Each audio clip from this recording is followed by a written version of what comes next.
So I have also started the recording. I hope all of you can hear my sound. Yes sir. अच्छा sir, वो previous lecture तो upload करते हैं YouTube पे जो यार आप 25th का बिल्कुल है। सही कह रहे हैं, आई एम वेरी सॉरी। मैं इस दफ़ा इंशाल्लाह ना ये क्लास ख़त्म होते ही ना कोशिश करता हूँ कि ये मैं दोनों पिछले 2 लेक्चर्स रहते हैं और उनके नोट्स भी मैंने अपलोड नहीं किए। वो आपके एक स्टूडेंट हैं शमीम साहब, उन्होंने मुझसे एक के नोट्स तो ले लिए थे और बाकी मैं फिर कर ही नहीं सका। तो मैं इंशाल्लाह ना वो दोनों असल में वो इंशाल्लाह वीडियो से मैं कर दूंगा और नोट्स का भी इंशाल्लाह मैं कर दूंगा, आप इसकी फिक्र ना करें। इंशाल्लाह ये मैं कोशिश करता हूँ आज ही हो जाए इंशाल्लाह। ठीक हो गया sir, thank you. I am very sorry. Thank you sir. अच्छा, हम we were studying Markov chain inshallah. Today we will finish this chapter, so we will go to a different stochastic process in the next lecture inshallah. So we can also discuss, if you are all willing, what to do with this chapter with respect to the future prospect of this course. First of all, let us finish this so that we are uh, uh, we complete another milestone of our journey into the stochastic processes. Achha, one thing that I would like to say, one student, I think Mr. Shamim Saab, he actually was asking me that how you were able to find the solution for this example. If you could remember, we did these examples. Its solution I showed you, and the solution for this, I said you can do it by yourself, and he was asking me the solutions for these two. So at the first instant, when, because I thought that this could be very easy, so I thought that we can easily solve this with linear algebra. You can represent linear equations with the help of variables in a matrix form. But then I realized that it would become difficult with that, but you still, it might have a solution, because here the problem is that you are multiplying and then you are getting these variables as the answer, not some other constants. So I did this example, okay, and the next example you can very easily do once you understand how to do this example. So I will be showing you the steps. So the main theme of solving this example, it was this example, all right. First, we had made these equations and we know this rule. This was all done. We just have to see how to find these solutions. So you can see in this equation, you have pi 1 and pi 2, while in this equation, you have pi 1. So what you can do, you can find pi 1 from this equation and substitute into this equation. So this equation, you will get equation in pi 0 and pi 2. All right. Okay. Then once you have this equation, you can substitute this value of pi 1 from this equation into this equation. This equation will also become pi 2 and pi 1. Here you can also get a value of pi 2 in terms of pi 1. Then you can substitute here, and hence you will be able to find pi 0. So let us do these steps, because once I did, and it became a lengthy procedure and also made some mistakes. So I just want to clarify. So this is the first equation that is written in the book. I've just written it here. All right. Then I took this term here and I got this equation. All right. The second equation we also know, which is of pi 1, which is this equation. From this equation, I took pi 1 here. I got another equation in terms of pi 1 equal to these things. Now what I do, I substituted this value of pi 1 from this equation into this equation. So this equation as it is, only pi 1 is from this equation, which is this divided by 0.6. And once you solve this, okay, you will get an equation only of pi 0 and pi 2. Oh.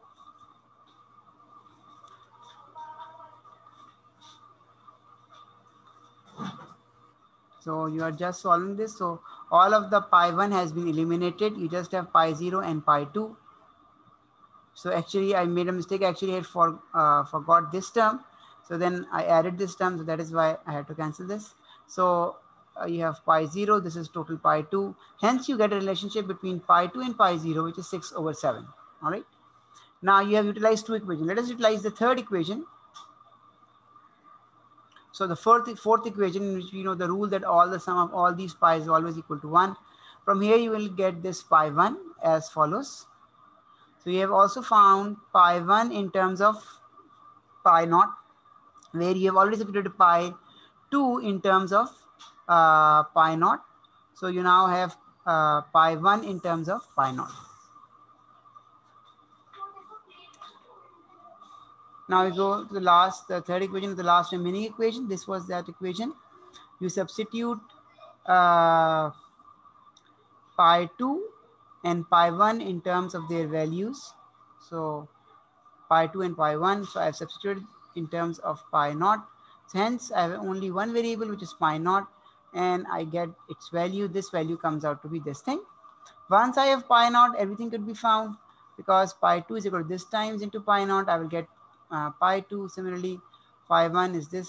So pi 1 is also found. All the three variables, which actually were representing the amount of time spent by the Markov chain in these states, as you discussed previously, can be found easily. And all these values, you can see they can be found.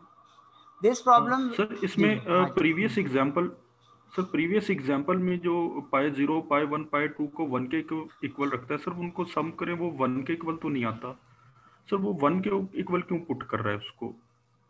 they will always be equal to आप add करें तो 1 के equal नहीं आता sir. Sir वो पिछली example में 4.20 all right, very good question. Let us check. First of all, let us check in this example. All right, so you can see this is 20, and this 2 goes also 20, and 2, this comes out to be 1. All right, this is verified. And remember that this is a universal truth in terms of these time spent, because these time spent are proportional to the total time. The total time for all the states will always be equal to 1. This we also have proven before. This should be true. Let us check. Maybe there is some fault or something. Let us check.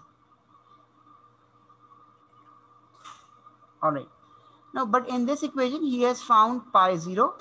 He needs to find pi 1. So if you see here, if I just take these variables as it is, you just add them, and you can see they come out to be 1. Because if you add them, the LCM is the same. This will come out to beta plus 1 minus alpha. It will cancel. It will come out to be 1. So their sum is also equal to 1. It must always come out to be 1, as we know that this is our theorem 4.1. If you have an irreducible Markov chain, secondly, the chain has to be positive recurrent. Okay? Then the long run proportions are these phi's. They are the unique solutions of these two equations. Okay? That their sum is 1. मतलब अगर according to theorem हम देखें फिर तो ठीक है sir, unity आता है 1 के इक्वल है, लेकिन अगर सर बाय कैलकुलेशन उसको देखें, अलजेब्रिकली उसको देखें, तो फिर सर वो 1 के इक्वल नहीं आता। ये 1 के इक्वल है। नहीं सर, ये इक्वेशन नहीं सर, ये जो pi 0 plus pi 1 is equal to 1 के इक्वल पुट किया है सर, ये तो अकॉर्डिंग टू थ्योरम आ गया ना इसके, ये तो हमें सेटिस्फाई हो गया। लेकिन सर जब इनकी वैल्यूज को सम करके पुट करें तो फिर मेरे ख्याल से 1 के इक्वल नहीं आता। नहीं 1 के इक्वल आ रहा, देखिए ना, पाई 0 पाई 1, you just add them. These are the values in terms of variables. You can put any alpha, any beta. All right, this will always be 1. You just add it. You don't have to add alpha beta, you have to add these two terms. The LCM is the same. Alpha 1 plus beta is equal to the LCM, and it cancels, comes out to be 1. जी sir. All right, जी sir, obviously बिल्कुल 1 आ जाएगा इनको add करके। So here we've also proven, and this example you will do yourself, but use the same approach. Cancel one of the variables in the second variable, and only one variable will be left with phi 0. Hence, once phi 0 is found, you can find phi 1 and phi 2 just by substitution. So it is not difficult. It is long procedure, and I will definitely make sure that once this problem is asked, it is of large number of marks, so that you have enough time to solve this problem. So sir ये इसके notes भी sir upload कर दीजिएगा sir, वो आज जी मैंने सारे करने जी बिल्कुल आप सही क्या है, मैं इंशाल्लाह कोशिश कर रहा हूँ। अभी वो मैं यही काम जो आपके सीआर ने भी कहा, वो इत्तेफाक से वो सारा रह ही गया। मैं इंशाल्लाह कोशिश करता हूँ कि as the class is finish at 7 o'clock, I try to add up all the lectures and all the previous notes so that you have everything with you. Let's go further. So example 4.23, this is not in the course. So I have taken all those examples out of the course which are too long, because remember, we don't have enough time to solve these long problems in a final exam. Main function is that you know the basic rules of a Markov chain, its transition matrix, its solution, and its recurrence problem, stationary probabilities, long-term probabilities, their relationships, and the problems that can be solved in finite amount of time, or let us say in a time which comes in a final exam or a midterm. Okay, these research projects problems, they could be taken as a research problem, or at a larger scale you can take them in the thesis level, but we cannot spend an exam time these large, but they are not difficult. If you will spend time, you will also understand them, but we have to actually cover the course. We will be covering the important concepts, and the problems will be covered, but not which are like research problems, but which are smaller, so that they can be solved in appropriate time within the exam duration. Now let us go further. So we have seen these probabilities, the long run proportions, the time spent in the jth state by the Markov chain. They are also called stationary probabilities.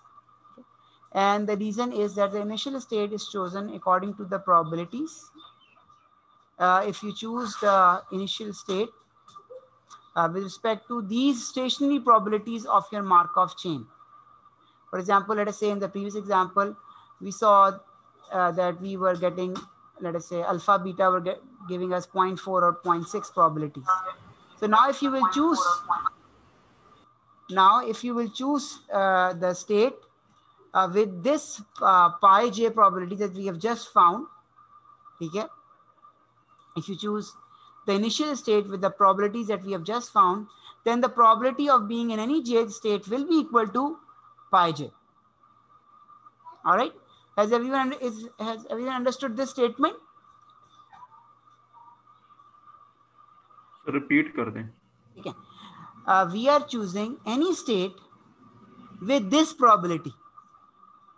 All right. For example, let us see the previous solved example. For example, this one. So these are the probabilities. So I choose state 0. All right. The state of a person being in a high class or a middle class or a low class. So, but I will choose the starting state as the 0 state with only 7% probability, while I will choose the middle class state with 62% probability, okay, and lower class with 31% probability. Okay. If I do this thing, okay, then the long-term probability of being in these states will be equal to these phi 1, phi 0, phi 1, and phi 2. All right. This is a theorem, but we will do its proof, so it will be understood in a mathematical rigorous way.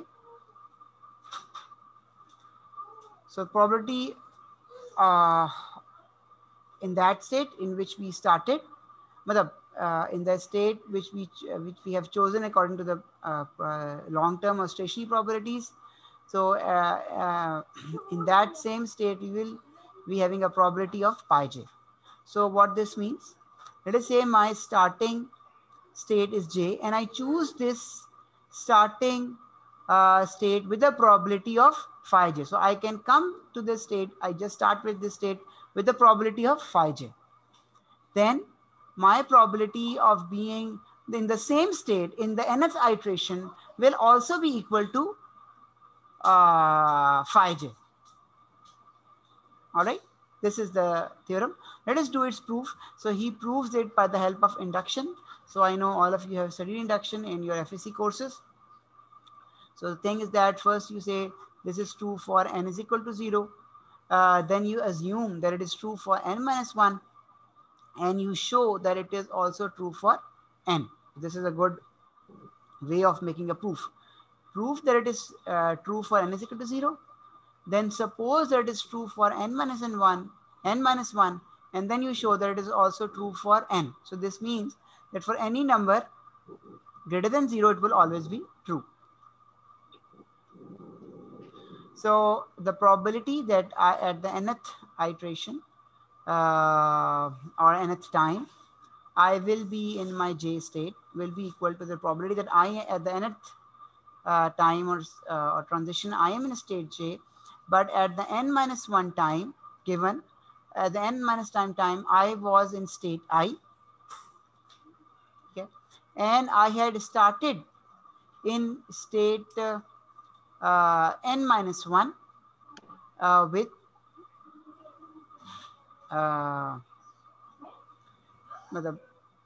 this is the transition from n minus 1 to n, and this is the probability of being in state n minus 1. All right. So for x of n, all right, I have probability of being in xn given that I was in xn minus 1 and the probability that I started from xn minus 1. All right. So you can see what is this, and this is the probability of going from I to j in one transition. This will be Pij, and this is the probability that at n minus 1 I will be in state I. So probability of being in state I at n minus 1 iteration or at any nth value is actually equal to phi I. So this comes out to be phi I, and this comes out to be transition from phi I to j in one transition. Now here you can see what is happening. I am in state I am going to j state, and then I am summing over all i's. I am summing over all i's. So all paths that lead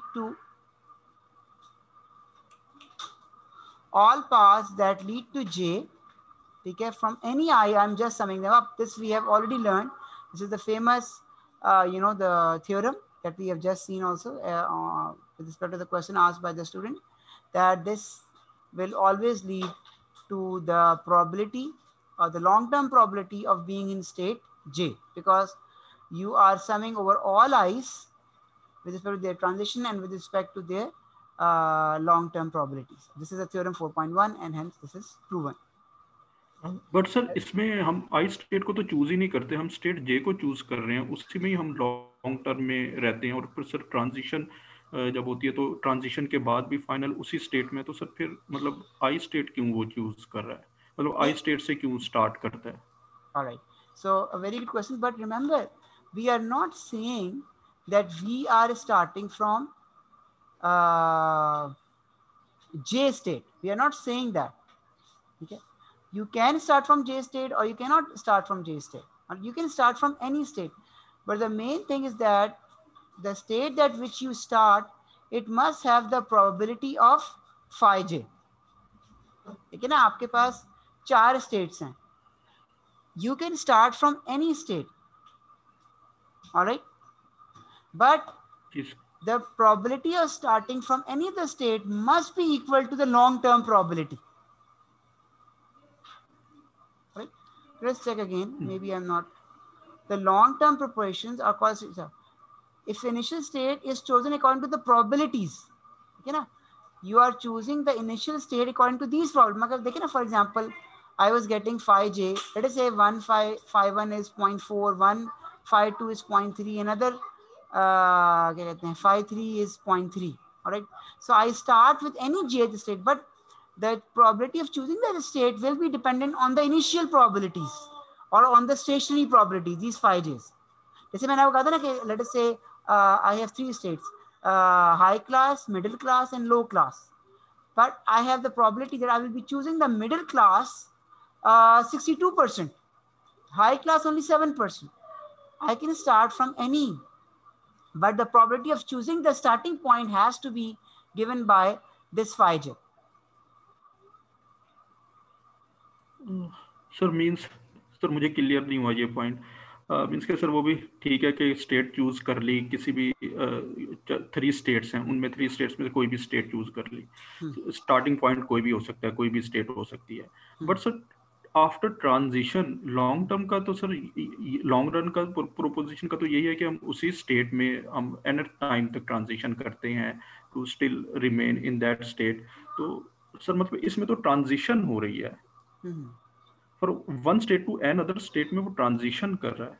हाँ जी. ये sir point नहीं clear हो पा रहा, मतलब कि वो statement के अकॉर्डिंग तो ठीक है आपकी समझ आ गई, लेकिन सर जब आप थ्योरम में वो प्रूव कर रहे हैं तो पहली लाइन में जो सर वो starting from one state to and then jump to another state, sir ये कंफ्यूज कर रही है सर ये।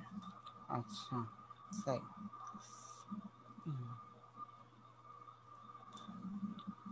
एक minute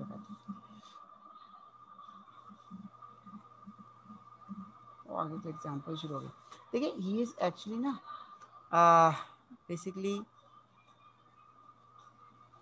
trying to prove this statement. Actually he's trying to prove this statement, this one, because you can see finally it is coming out to be this statement, this and this are equal. All right, so but he says how can I prove this statement? Okay, he says I apply induction.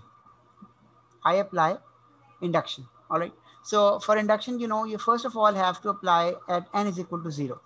All right, I apply n is equal to 0. All right, and you know, when I apply n is equal to 0 in this statement, this becomes that px of 0 is equal to j is equal to phi j.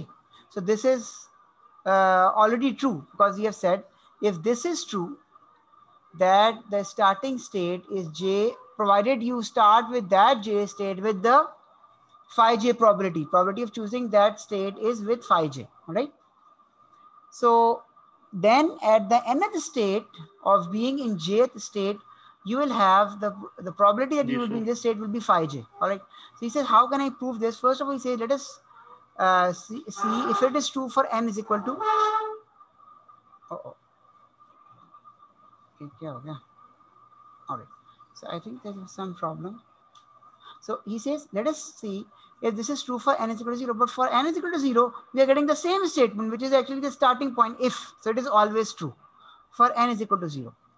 All right, now he says that we assume that it is true for n minus 1, and then we try to prove this for x n is equal to n, or for n. It is true for n minus 1. All right, so you can see here what is happening when I'm saying that probability of xn minus 1 is equal to I, okay, where I could be any state because I'm summing over these states. All right, so and this pxn is equal to phi I. So how you got this statement? You got the statement from this equation,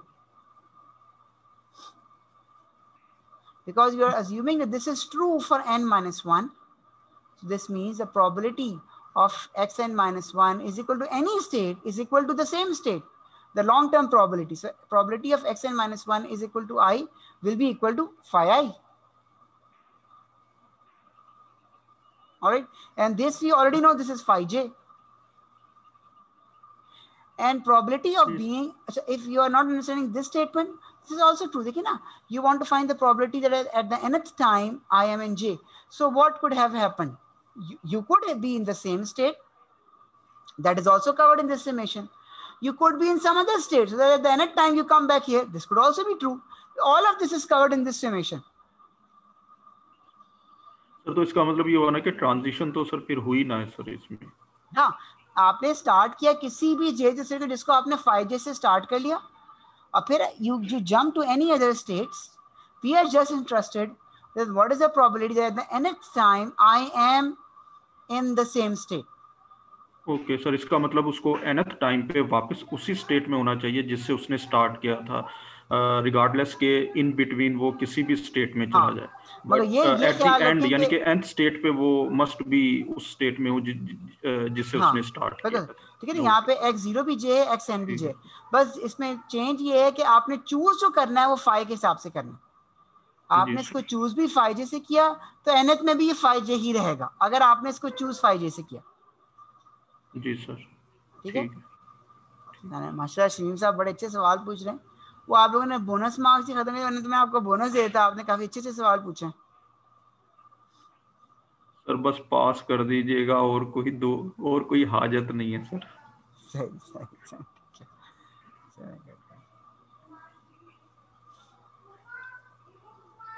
हाँ जी, फिर bonus marks revive कर दें हम।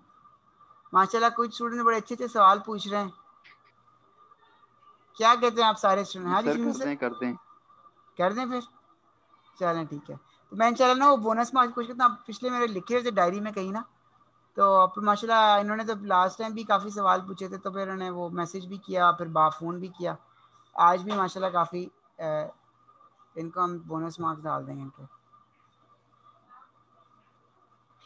अच्छा हम क्या अच्छा, so again I have tried to take out all those examples which were very long, and so we are trying to concentrate on the concept and smaller examples which could be solved easily in terms of exam time. Now after all those examples which are now skipped, you can see what I have skipped. So we go to this proposition 4.6. Now again try to understand here. So again I have a Markov chain. X of n are the मतलब के various ends of the various transitions, and x of n they will be representing various states, and this is an irreducible Markov chain, so you cannot reduce it further. And we have stationary probabilities. We have seen these probabilities.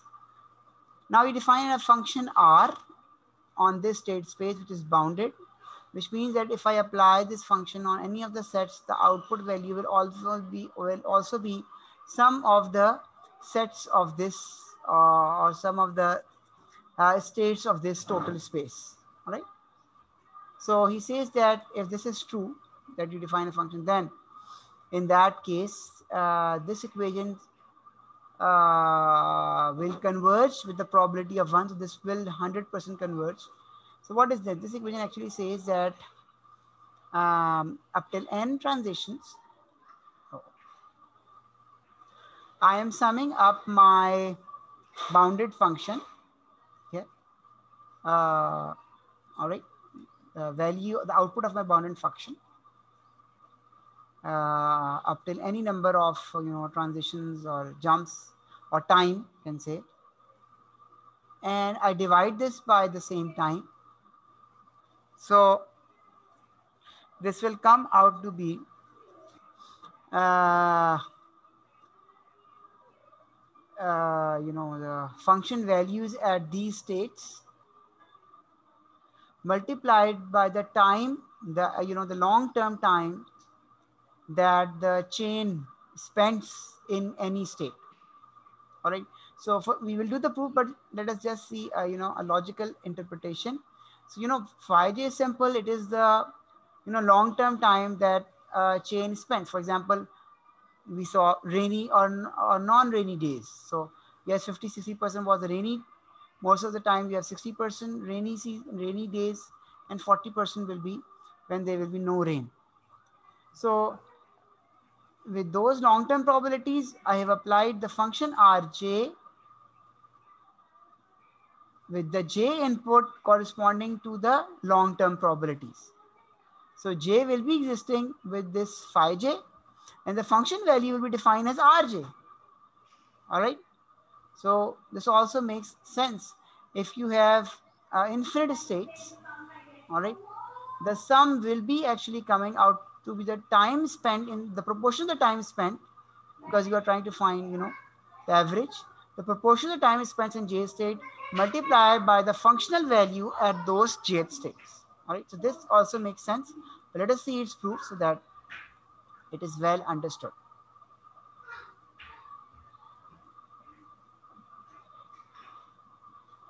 So again, Aj, the time spent in the jth state at the nth time or nth iteration.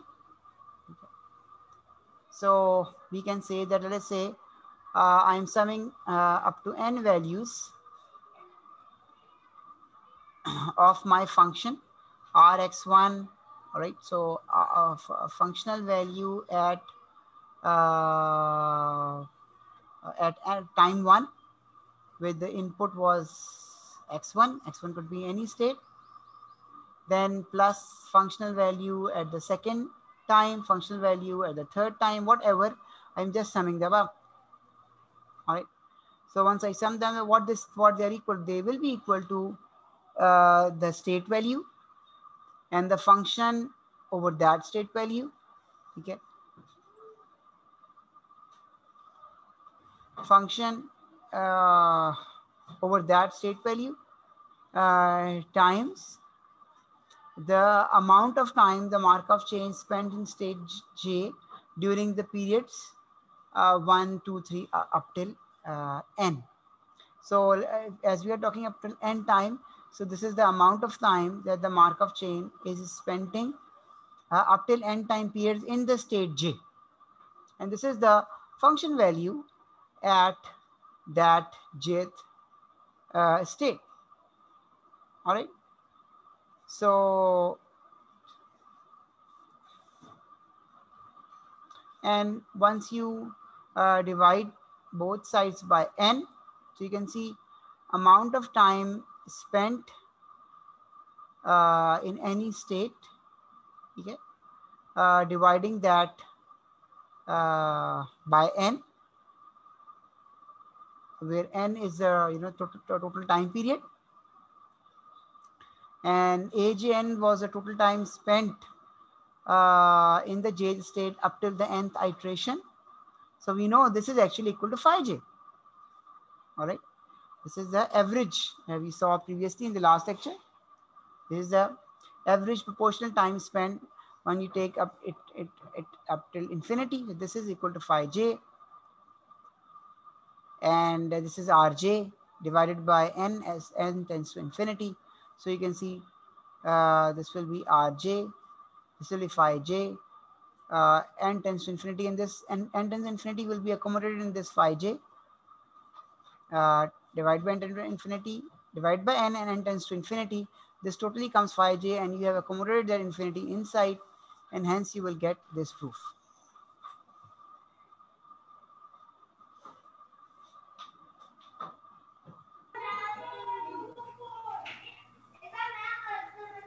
So you can define Rj as any function. So if you say that Rj is some type of reward whenever the state is in J, then the average reward will be just equal to the rewards times the the long-term proportion time that it spends in those states for which the rewards are known. You sum them up and you will get the average reward. Adi, everyone has understood? Sir repeat कर दें once, sir आगे जाने से पहले एक दफा repeat कर दें. अच्छा.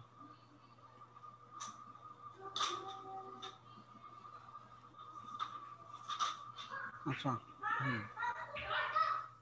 You want to repeat the proof? Sir theorem की स्टेटमेंट से, सर वो जो उसने स्टेटमेंट दी है वहां से सर. और रिपीट करना तो अलाउड नहीं होता मेरी थ्योरी में आपको. सर मतलब ये कि जो उसकी स्टेटमेंट है ना, ये सर जी ठीक है. What he is asking us, because we will be doing one example also based on this proposition. So he has defined a function now. So R is a function on any of the the states of the Markov chain at that nth time. Right? For example, it could be some type of reward that he has just discussed. All right. So he wants to find the average value of this reward. In the next example, you will be seeing, the average value of the premium that he has spent in that, in that car insurance scheme that we studied in the previous lectures. All right. This some time of reward. For example, we had, all right, I have state 0, I have state 1, I have state 2, I have state 3. If you are in state 1, you have to pay the least amount of premium. If you are in state 1, you have to pay a little more amount of premium. In state 2, you have again furthermore as compared to state 1, and in state 3, you will have the largest number of premiums that you have to pay. All right. So this was a function defined on R means states. Reward. I'm just giving you an example. R means reward. For us, for that example, it was actually premium. It is not reward. It is any function. But I'm just giving you an example. If you remember, we did one example of the car insurance scheme. So we had states 1, we had states 2, we had state 3, and we had states 4.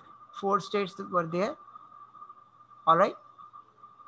For every state, you had a premium, a cost need to be paid. So if you were in lower state, you had to pay least amount of cost. But if you started making claims, then your premium increases and you go to larger amount of states. So you start from 1, you get to state 2, state 3, or state 4. So for every state, you had defined a function. For example, in state 1, you have to pay, let us say, $200.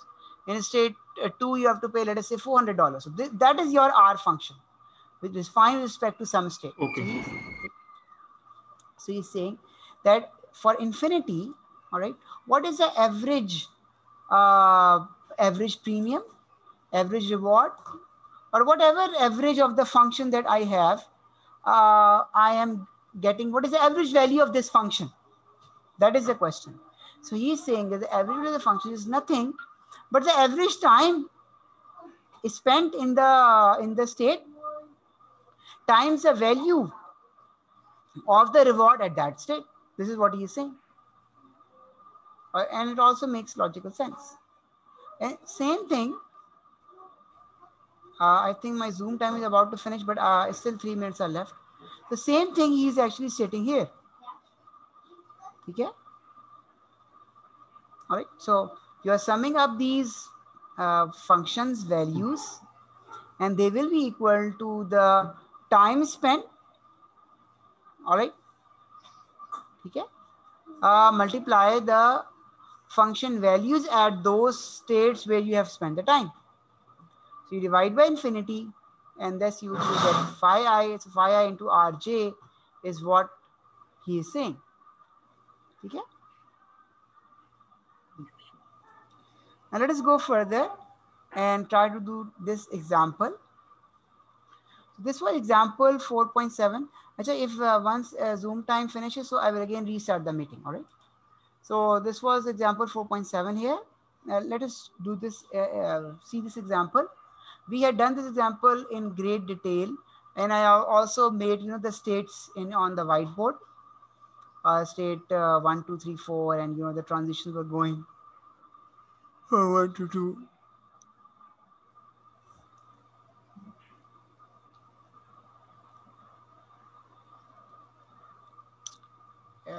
If you will say, I will revise that, but this was this example, also an important example. So we say that the probability of coming in any state was given by this Poisson distribution, which I also explained you. And this was the premiums of being in any state. And this I showed you with the help of a state diagram. All right. How can you go from, if you're in state 1, if you have 0 claim, you will remain in state 1. If you have 1 claim, you go to state 2, and so on and so forth. All right. Now we have seen that the probability of getting a premium, okay, is given as follows.